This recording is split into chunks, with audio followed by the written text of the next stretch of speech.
नमस्ते नेपाल विशेष हेरेर बसिरहनु भएका सम्पूर्ण दर्शकवृन्दमा हार्दिक स्वागत छ। म हुँ अजिता। आज म ब्रान्ड न्यू एपिसोड सिनेमा गफ लिएर आएको छु र सिनेमा गफमा आज म यस हप्ता फिल्म क्षेत्रमा भएका विभिन्न गतिविधिहरूको विषयमा चर्चा गर्नेछौँ। यतिखेर 6 महिने लकडाउन खुलिसकेको अवस्था छ। लकडाउन खुलेको 2 हप्ता भएको छ, तर पनि लकडाउन आंशिक रूपमा मात्रै खुलेको छ। फिल्म हल, त्यसपछि क्लब, जिम सेन्टरहरू अझै पनि खुल्न पाएका छैनन्।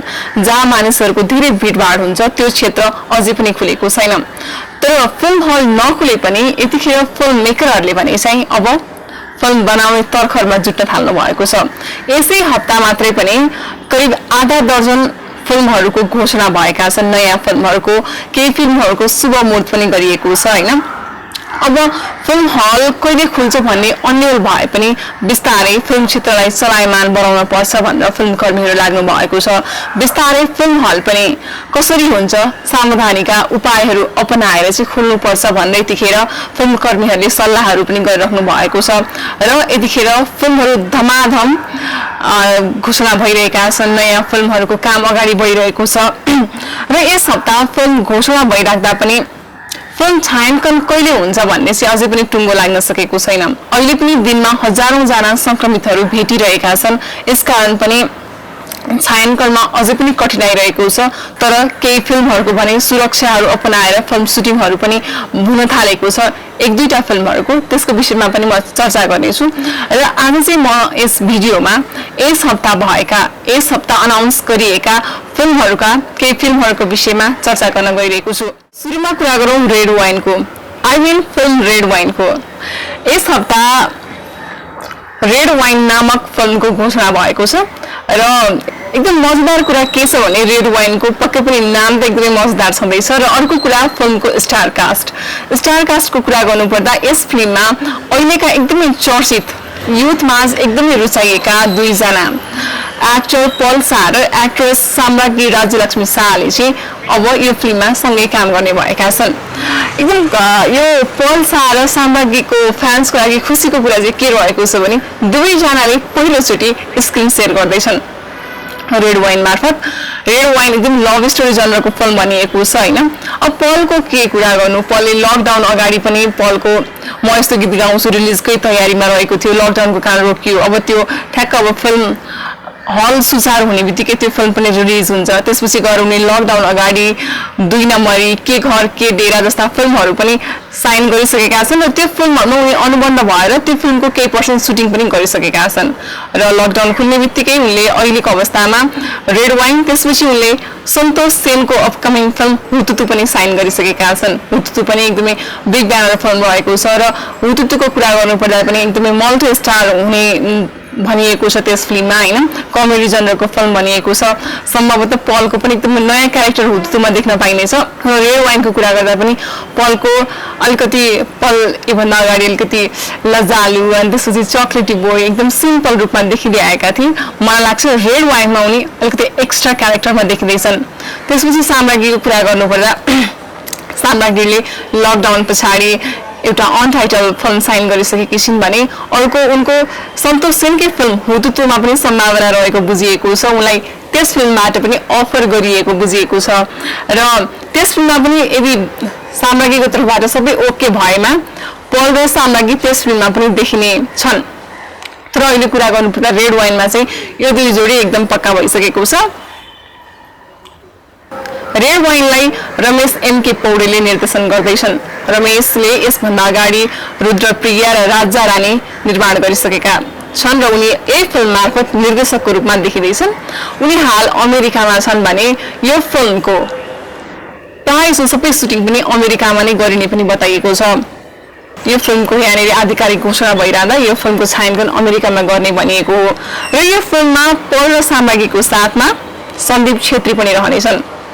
र अर्को कुरा गर्नुपर्दा रमेशले नै यो फिल्मको कथा र गीत पनि लेखिरहेको भनेको बुझिएको छ। पक्कै पनि यो फिल्म एकदमै जबरजस्त तरिकाले आउनेछ र यो फिल्मको अनाउन्समेन्ट भएदेखि नै पलका सामरिकका फ्यान्सहरू एकदमै उत्साहित भएको हामीले देखेका छौँ उनीहरूको कमेन्टहरूमा पनि रेड वाइनलाई लिएर एकदमै उत्सुकता भएको एकदम पर्खिरहेको बताइएको छ तपाईँलाई भने कस्तो लागिरहेको छ यो दुईजनाको पेयरिङ कस्तो होला तपाईँले के सोचिराख्नु भएको छ हामीलाई कमेन्ट गर्न सक्नुहुन्छ आफ्नो सल्लाह सुझाव दिन सक्नुहुन्छ यही भिडियोको तल कमेन्ट गर्नुहोला रेड वाइनको विषयमा यदि तपाईँहरूले यो विषयमा कुरा गर्नुभयो भने हामी नेक्स्ट एपिसोडमा तपाईँहरूको कमेन्टको आधारमा पनि कुराकानी गर्नेछौँ त्यस्तै अब कुरा गरौँ यसै हप्ता चाहिँ घोषणा गरिएको अर्को फिल्म कृष्णलीला नाम सुन्ने बित्तिकै रोमान्टिक फिल्म जस्तो लागिरहेछ होइन पक्कै पनि फिल्म लभ स्टोरी जनरको फिल्म भनिएको छ र यस फिल्ममा चाहिँ पुष्प खड्का र अभिनेत्री दीपिका प्रसाई चाहिँ मुख्य भूमिकामा रहने भनिएको छ यो फिल्मको पनि आधिकारिक घोषणा भइसकेको छ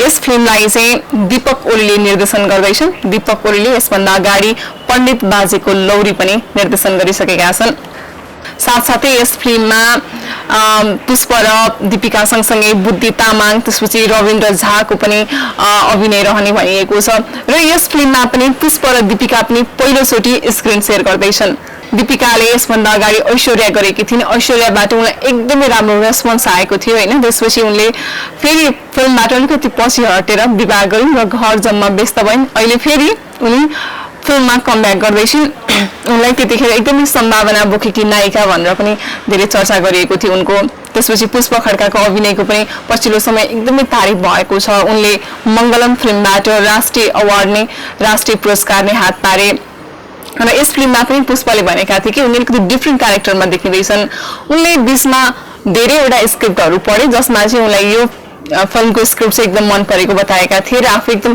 भिन्न भूमिकामा देखिने पनि उनले यो फिल्मको घोषणा हुँदाखेरि बताएका थिए पक्कै पनि यो दुईजनाको जोडीले पनि पक्कै पनि यो दुईजनाको पेयरिङ पनि यो फिल्ममा निकै राम्रो हुनेछ हामी यो फिल्मको पनि एकदमै तीव्र प्रतीक्षामा रहेका छौँ त्यस्तै यस हप्ता चाहिँ शुभ मुहूर्त गरिएको फिल्म हिँड्दै हिँड्दालाई मिलन आले मगरले निर्देशन गर्दैछन् र यस फिल्ममा चाहिँ अहिलेका एकदमै रुचाइएका अभिनेता आकाश श्रेष्ठ र सरोन बस्नेत देखिँदैछन् भने यस फिल्ममा नवनायिका रेखा शाहको इन्ट्री भएको छ आकाश र सरोनको पनि एकदम राम्रो क्रेज रहेको छ पछिल्लो समय होइन सरोन एकदम फिल्महरूमा हँसाउन कमेडी चुलबुले पारामा देखिँदै आएका छन् उनको प्रत्येक कामलाई हरेक फिल्ममा रुचाइन्छ उनी अभिनीत फिल्महरू व्यावसायिक रूपमा कति सक्सेस हुन्छन् त्यो एउटा छुट्टै पाटो होला तर सरोनको कामलाई एकदमै मन पराइने गरिएको छ होइन त्यस्तै आकाशको पनि पछिल्लो समय आकाश र पूजाको जोडीलाई एकदम मन पराइन्छ आकाशको कामहरूलाई एकदम मन पराइन्छ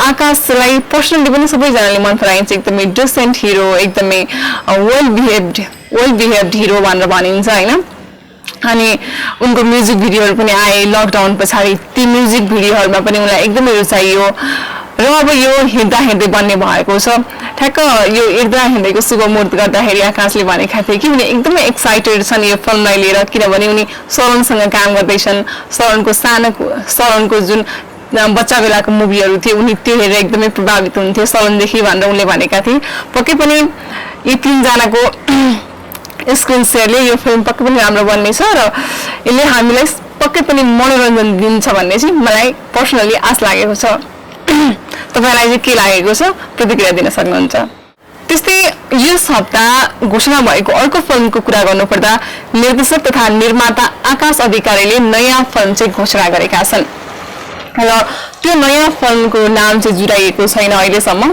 तर त्यो फिल्मको स्टार कास्टलाई लिएर चाहिँ एकदमै फिल्मी वृत्तमा हल्ला चलेको छ रमाइलो हल्ला चलेको छ किनभने अग्रज कलाकार शिव श्रेष्ठ र अहिलेका कलाकार सौगात मल्ललाई चाहिँ स्क्रिन सेयर गरिरहेको हामी यस फिल्ममा देख्न पाउने भएका छौँ सौगातले यो फिल्म साइन पनि गरिसकेका छन् होइन अब एकदमै यो नेपाली फिल्म इन्डस्ट्रीमा चाहिँ पुरानो अग्रज कलाकार र अहिलेको कलाकारको स्क्रिन सेयरिङ सँगै काम गरेको हेर्ने कुरा चाहिँ एकदम रेयर हुने गरेको छ क्या पुराना कलाकारहरूले पछिल्लो समय काम नपाउने नयाँ मात्रै हाबी भइरहने अवस्थामा यतिखेर चाहिँ शिव श्रेष्ठ र सौगात मल्लको चाहिँ हामी स्क्रिन सेयर देख्न पाउँदैछौँ अपकमिङ फिल्म एकदमै सस्पेन्स थ्रिलर हुने पनि बताइएको छ पक्कै पनि आई थिंक एक्सन मुभी हुनेछ पनि किनकि शिवश्रेष्ठ एक्सन किङको रूपमा चिनिन्छन् भने सौगात मल्ल एक्टिङ किङको रूपमा त्यसका साथसाथै एक्सनमा पनि सौगात एकदमै अब्बल रहेका छन्। त्यही भएर पनि सायद सस्पेन्स थ्रिलरमा पनि एक्सन हुन सक्छ हैन। त्यो फिल्म एकदम डिटेलमा त बताइएको छैन, सायद त्यस्तै केही होला, हामी आश गरौँ। हुन त सौगात र शिवश्रेष्ठले यसभन्दा अगाडि लप्पन छप्पन 2 पनि गरिसकेका छन्। त्यो फिल्म पनि रिलिजको तयारीमा रहेको छ। लकडाउनकै कारण त्यो फिल्म पनि रोकिएको थियो, तर पनि अब बन्ने फिल्म पनि पक्कै पनि बेस्ट हुनेछ। हामी यो फिल्महरूको एकदमै प्रतीक्षामा रहेका छौँ। तपाईलाई भने कुन फिल्ममा कसको पेयरिङ एकदम मन परिरहेको छ, कसको जोडीहरू एकदम मन परिरहेको छ, त्यो विषयमा पनि हामीलाई यसै भिडियोमा कमेन्ट गर्न सक्नुहुन्छ। र अहिले यो घोषणा भएका फिल्महरूमा चाहिँ कुन फिल्म तपाईँलाई चल्छ जस्तो लागिरहेको छ, त्यस विषयमा पनि हामीलाई तपाईको धारणा भन्न सक्नुहुन्छ। हामी तपाईहरूको धारणा अनुसार पनि नेक्स्ट एपिसोडहरूमा कुराकानी गर्नेछौँ। तबसम्मको लागि पनि तपाईहरू नेपाल विशेष हेर्दै गर्नुहोला। अहिलेलाई बिदा भएँ, नमस्कार।